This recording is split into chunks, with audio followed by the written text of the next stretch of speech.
আমাদের প্যারেন্টসরা আসলে আমাদেরকে পড়াশোনার বাইরে কোনো কিছু আজকাল করতে দিচ্ছে না। আমি খুব ভালোভাবে লক্ষ্য করছি তারা শুধুমাত্র চাই আমরা A+ আনবো, আমরা জাস্ট গোল্ডেন আনবো, আমাদের পড়াশোনাতে আমরা বড় বড় সার্টিফিকেট আনবো। বাট দিন শেষে আপনি যত এত বড় বড় ডিগ্রি নিয়ে কোনো চাকরি পান না, তারা কোনো রকম কোনো সমাধান পায় না। কারণটা কি জানেন? আপনি আপনার লাইফটাকে একটা পেপারের মধ্যে সীমাবদ্ধ করতেছেন। এই তো আমি একটা ছেলেকে চিনি, তার ক্যাপাবিলিটি, তার পসিবিলিটি তার লাইফের মধ্যে অনেক বেশি, ওর মধ্যে অনেক বেশি ট্যালেন্ট। বাট তার মা বাবা চায় সে হচ্ছে IELTS দিয়ে বিদেশ চলে যাবে, বিদেশে গিয়ে কোনো 9 to 5 কোনো একটা রেস্টুরেন্টে কাজ করবে।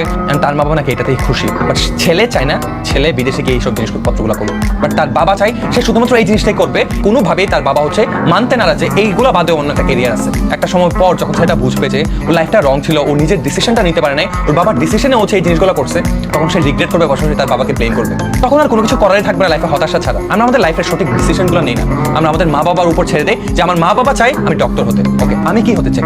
আমার বাবা মা যে জিনিসটা না হইতে পারছে তারা আমাদের উপর অনেক সময় এই জিনিসগুলো চাপাই। সো আমি চাই প্লিজ তোমরা যারা ইয়াংরা আছো, তোমরা জানো তোমরা লাইফে কি হতে চাও, মাদেরকে মানো, আমাদেরকে পুশ করেন। যত প্যারেন্টস আছেন আমি পার্সোনালি রিকোয়েস্ট করবো আপনি আপনার ছেলেকে আস্ক করেন সে আসলে কি হতে চায়, আপনি আপনার মেয়েকে আস্ক করেন সে আসলে কি হতে চায়।